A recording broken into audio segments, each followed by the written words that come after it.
Today on the channel from Batman 66 and McFarlane Toys, we've got Two-Face and we got King Tut. The spirit of Ultimate Warrior will run forever!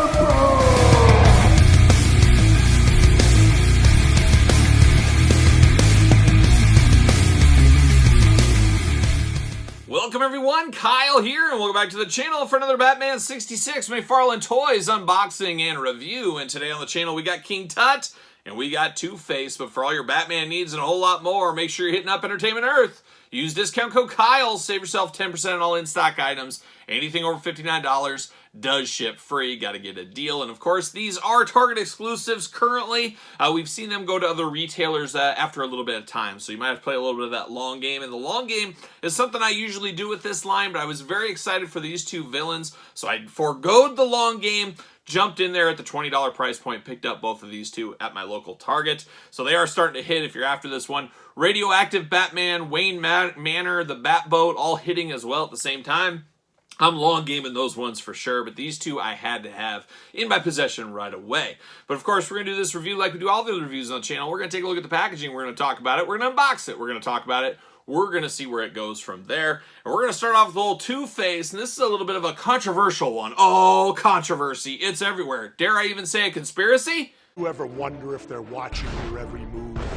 Cell phones, internet, surveillance. Think about it.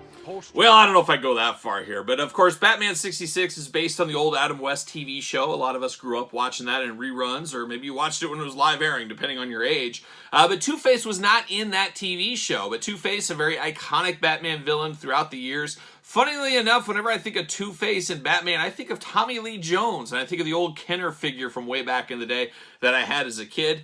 So that's kind of what this one almost reminds me of, a little bit of that figure from back in the day. But Two-Face was not in the Batman 66 show. This is representing a Batman 66 comic book, which is interesting for this line. Are they going to start incorporating some more of that universe? Because eventually they're going to run out of properties, projects, vehicles, and characters from Batman 66. So I guess guys like Two-Face and stuff might get put in, might get peppered in over time. We'll see what happens. But this one's definitely a little bit different than our old friend King Tut over there. But very iconic packaging. Love that orange and blue with the classic Batman logo. Just hitting that nostalgia feel is what we're doing there. Of course, you got, I almost said you got Tommy Lee Jones right there in the package. Now you got Two-Face in the package. On the back, you got UPC's warnings down low, a little glamour shot, Batman logo, a little Batman 66 comic book action over there as well. And instead of the bang, pow, all that kind of stuff that they always put on the hands and things, you do get a Two-Face coin here, which is an interesting accessory as well. Ages 12 and up, let's get it out of the package. Let's see what all the fuss is about. And let me tell you, there's been fuss. Oh, fuss. See you later. Goodbye. Plastic prison time. Look at that. There's old Two-Face. There's his coin. That's what we're going to talk about first. See you later. Goodbye. Now, no gun, unfortunately, with Two-Face here. Of course, I always think of him with kind of a handgun, and I guess we do have those McFarlane Toys accessory pack of weapons that we've had. We've unboxed both of them here on the channel. Maybe I can find a weapon. It'll probably be a little bit too big for him, though. So we're kind of stuck without a weapon for Two-Face in a lot of ways. But we do get this coin here, 1929, Freedom. What's it say in here? In Heroes We Trust. Freedom, it's got the X'd out side, of course, so you got the heads and tails, of course, your Two-Face, you're flipping this, and then you just give one of those, and oh, we got heads, the heads have it. Maybe I'll stick this in my wallet or in my pocket, and I'll carry this with me wherever I go, and when I gotta make those tough decisions at work, I'll just say, well, we're gonna leave it to the coin here, and bam! Heads again, so we're coming up heads about every single time, but it is kind of like a coin here. It doesn't feel metal or metallic or anything, nice plastic, but it does have a little bit of weight to it. Doesn't feel like one of those cheap dollar general coins you might buy for a little kid or something. Feels a little cool. The only problem is, I mean, he's not flipping this. This is way too big. I mean, this is about the size of his body. Can you imagine just trying to flip this coin? Not going to happen. So, a little interesting one. A little interesting as far as accessories go. Honestly, I'd prefer a weapon, just not in the cards, as we do know. But now we do get Two-Face here, and I gotta be honest, this does kind of look like Tommy Lee Jones. I mean, I don't know if that's what they drew inspiration from for the figure in the comic book and stuff, but he definitely has a little bit of that vibe to him. I absolutely love Two-Face. It's just very cool to look and see both sides. And I always love standing to the side. It's like, okay, it's a normal dude over there, and then you got a crazy guy over on the other side. I always like that dynamic with Two-Face and all the incarnations over the many, many years. Of course, articulation, arms go all the way around. You got a bend at the elbow, very tight joints. You always got to be careful with these joints on McFarlane. You guys know that for sure. You got hands back and forth. Got waist articulation very tight across the board. Head back forth, side to side. You do get, of course, the legs that go up. You get the bend at the knee very tight once again, and then nothing as far as ankles. So not a ton of articulation with these figures, as we do know. That is for sure here. You do get a gripping hand here with a little trigger pointing hand. It's like he was made for a gun. I think he really was there. And then you got a fisted hand on the other side. So I'm here for the fisted hand. You guys know how that goes as well. Love the black colored tuxedo over to the pink side, and it's interesting with the white and the orange kind of flexing in between. You got the very white spiked up crazy hair here, and then you got the all business hair on the other side. Just a very cool representation of Two-Face, and like I said, it really feels like Tommy Lee Jones Two-Face to me, and I'm not against that. I like that version of Two-Face, Tommy Lee Jones version. But does he fit on a ringside collectible stand? Make sure you get the Mattel stand. Make sure you use discount code Kyle. Make sure you save 10%. Look at that. Fits perfectly. I'm here for that all day. Looking good. I like this figure even if it walks away from the TV show. I like Two-Face as a villain. One of my more favorite Batman Rogue Gallery villain. Kind of feels like he could have fit into the Batman 66 universe in a lot of ways. More so than maybe Clayface or Man-Bat or something. That would kind of be weird with Adam West fighting them. But Two-Face feels like one you could roll into that universe very easily. So Two-Face, it gets a pass for me. It gets a pass. But don't be trying to throw Clayface or something, or Killer Croc into this wave. Then it probably won't work for me. But now King Tut, he's one that does work for me. He was only in like 1 or 2 episodes back then, maybe 3 episodes. A very minor character, and I don't even remember him from the comic books or any other kind of medium. I'm sure he's out there somewhere. I just remember him from Batman 66. And what I love about this figure is, in this line, he is a big figure. He is something different, and I'm all for different. I'm all for this whole Rogues Gallery. I'm here for that. So we get old King Tut looking good, looking like he just walked out of Egypt. Yeah, there he is, King Tut. Same packaging we saw with Two-Face there.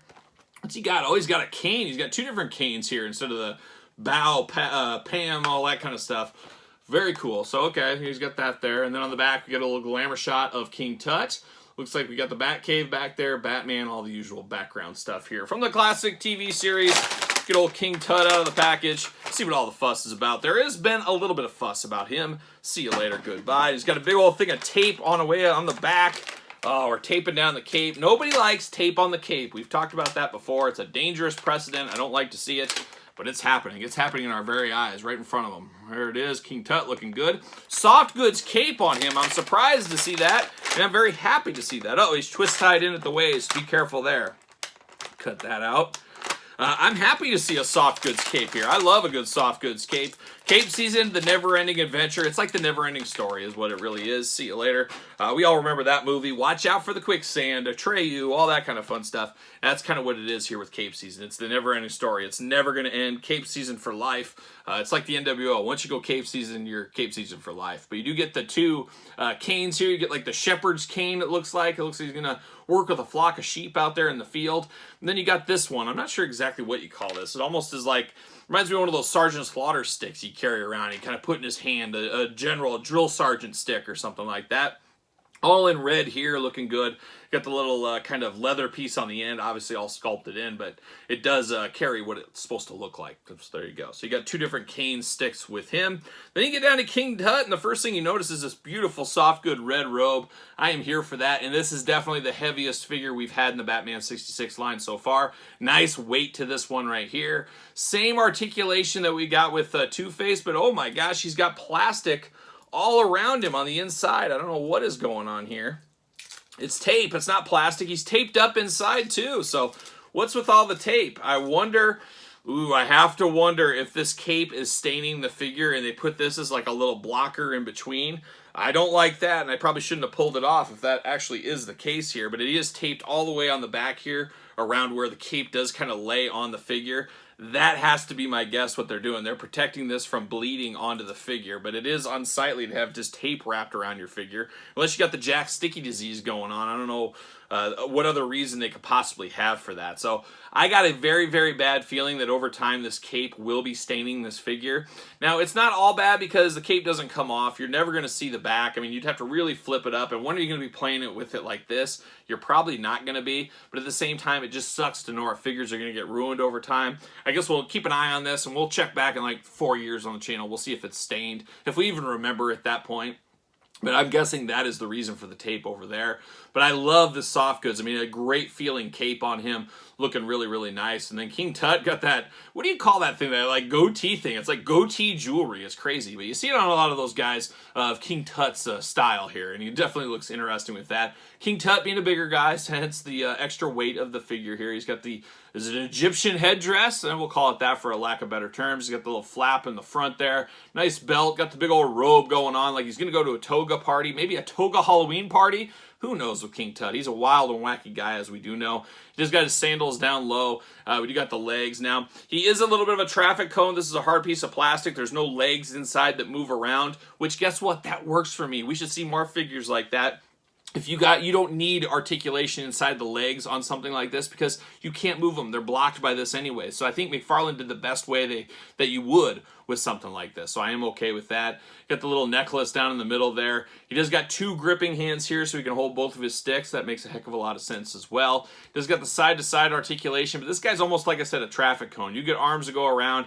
You get the elbow single-jointed, hands back and forth. A little bit of movement out of the head, a little bit limited there. And then, like I said, down at the legs, you get the side-to-side down on the legs, but really nothing as far as articulation down here. So it kind of works. He doesn't even need to stand because he's so big and like a traffic cone, he'll stand on his own. But we will do the ringside test just in case. Let's just see. Let's see what's going on here. And what do you know? He fits on the ringside stand. If you need a little extra security for your King Tut, he will stick on that stand there for you. So two really good ones that did not disappoint. These both met my expectations. Two very different Batman characters over the years. Two-Face been in many movies, many different mediums. King Tut, a little bit less than, of course, but very cool to get both of these represented in the Batman 66 line. And like I said, I'm giving Two-Face a pass. They bring Killer Croc, Man-Bat or something, or Clayface in. Then we can have a little bit more serious discussions, but Two-Face works for me at the end of the day. But does he work for you? Let me know in the comments down below your thoughts on these two figures. You picking them up? You passing? You playing the long game? Let me know in the comments down below. Of course, you made it this far. Don't forget to like the video. Don't forget to subscribe to the channel. Turn on the old notification bell as we got videos every single day. And then some, yes, and then some. And don't forget about the Pro Wrestling Tees.